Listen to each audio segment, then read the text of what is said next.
We're doing like a 5-second audio check. Okay. Last audio check, 1, 2, 3, 4, 5.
turn our phones off, please?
Now that we're all ageless.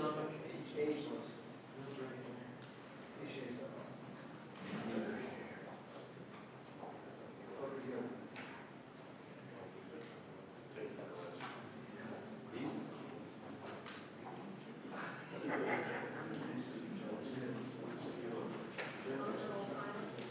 2 minutes. 2 minutes.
Good afternoon. You know, there are moments in this life, and I mean this literally, when the pure, unadulterated evil is unleashed on this world. The people of Israel lived through one such moment this weekend. The bloody hands of the terrorist organization Hamas, a group whose stated purpose for being is to kill Jews. This was an act of sheer evil. More than 1,000 civilians slaughtered, not just killed, slaughtered in Israel. Among them, at least 14 American citizens killed. Parents butchered using their bodies to try to protect their children. Stomach-turning reports of babies being killed. Entire families slain. Young people massacred while attending a musical festival to celebrate peace. Women raped, assaulted, paraded as trophies. Families hid their fear for hours and hours, desperately trying to keep their children quiet to avoid drawing attention. And thousands of wounded, alive but carrying with them the bullet holes and the shrapnel wounds and the memory of what they endured. You all know these traumas never go away. There's still so many families desperately waiting to hear the fate of their loved ones, not knowing if they're alive or dead or hostages. Infants in their mother's arms, grandparents in wheelchairs, Holocaust survivors abducted and held hostage. Hostages whom Hamas has now threatened to execute in violation of every code of human morality. It's abhorrent. The brutality of Hamas, these bloodthirstiness brings to mind the worst rampages of ISIS. This is terrorism. But sadly, for the Jewish people, it's not new. This attack has brought to the surface painful memories and the scars left by a millennia of anti-Semitism and genocide of the Jewish people. So in this moment, we must be crystal clear. We stand with Israel. We stand with Israel. And we will make sure Israel has what it needs to take care of its citizens, defend itself, and respond to this attack. There's no justification for terrorism. There's no excuse. Hamas does not stand for the Palestinian people's right to dignity and self-determination. Its stated purpose is the annihilation of the State of Israel and the murder of Jewish people. They use Palestinian civilians as human shields. Hamas offers nothing but terror and bloodshed with no regard to who pays the price. The loss of innocent life is heartbreaking. Like every nation in the world, Israel has the right to respond, indeed has a duty to respond to these vicious attacks. I just got off the phone with a third call with Prime Minister Netanyahu, and I told him, the United States experience what Israel is experiencing, our response would be swift, decisive, and overwhelming. We also discussed how democracies like Israel and the United States are stronger and more secure when we act according to the rule of law. Terrorists purposely target civilians, kill them. We uphold the laws of war, the law of war. It matters. There's a difference. Today, Americans across the country are praying for all those families that have been ripped apart. A lot of us know how it feels. It leaves a black hole in your chest when you lose family. Feeling like you're being sucked in. The anger, the pain, the sense of hopelessness. This is what they mean by a human tragedy, an atrocity on an appalling scale. We're going to continue to stand united, supporting the people of Israel who are suffering unspeakable losses and opposing the hatred and violence of terrorism. My team has been in near constant communication with our Israeli partners and partners all across the region and the world from the moment this crisis began. We're surging additional military assistance, including ammunition and interceptors, to replenish Iron Dome. We're going to make sure that Israel does not run out of these critical assets to defend its cities and its citizens. My administration has consulted closely with Congress throughout this crisis. And when Congress returns, we're going to ask them to take urgent action to fund the national security requirements of our critical partners. This is not about party or politics. This is about the security of our world, the security of the United States of America. We now know that American citizens are among those being held by Hamas. I've directed my team to share intelligence and deploy additional experts from across the United States government to consult with and advise Israeli counterparts on hostage recovery efforts. Because as president, I have no higher priority than the safety of Americans being held hostage around the world. The United States has also enhanced our military force posture in the region to strengthen our deterrence. The Department of Defense has moved the USS Gerald R. Ford Carrier Strike Group to the Eastern Mediterranean and bolstered our fighter aircraft presence. And we stand ready to move in additional assets as needed. Let me say again, to any country, any organization, anyone thinking of taking advantage of this situation, I have one word: don't. Don't.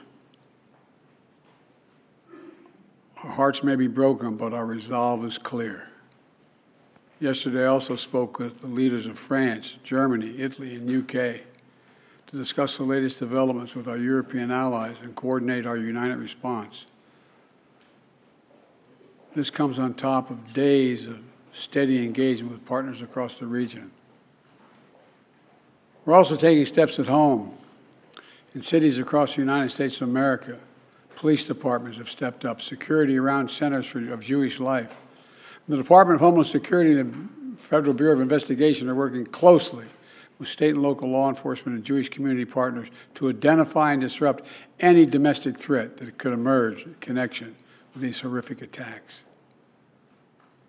This is a moment for the United States to come together, to grieve with those who are mourning. Let's be real clear. There is no place for hate in America.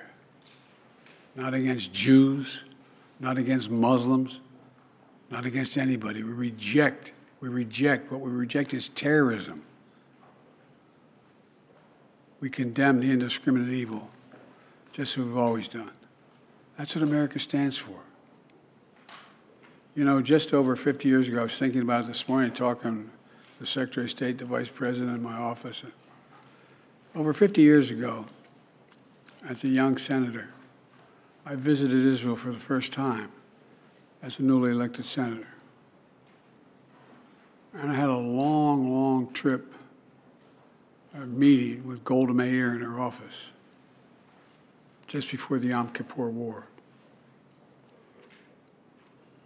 And I guess she could see the consternation on my face as she described what was being faced, they were facing.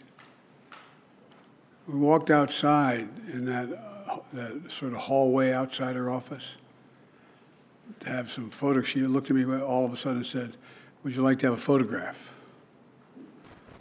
And so I got up and followed her out.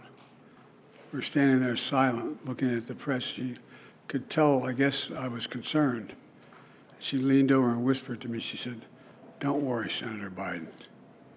We have a secret weapon here in Israel." My word is what she said. We have no place else to go. We have no place else to go. For 75 years, Israel has stood as the ultimate guarantor of the security of Jewish people around the world, so that the atrocities of the past could never happen again. And let there be no doubt, the United States has Israel's back. We will make sure the Jewish and democratic state of Israel can defend itself today, tomorrow, as we always have. It's as simple as that. These atrocities have been sickening. We're with Israel. Let's make no mistake. Thank you. Mr. President, what was your reaction?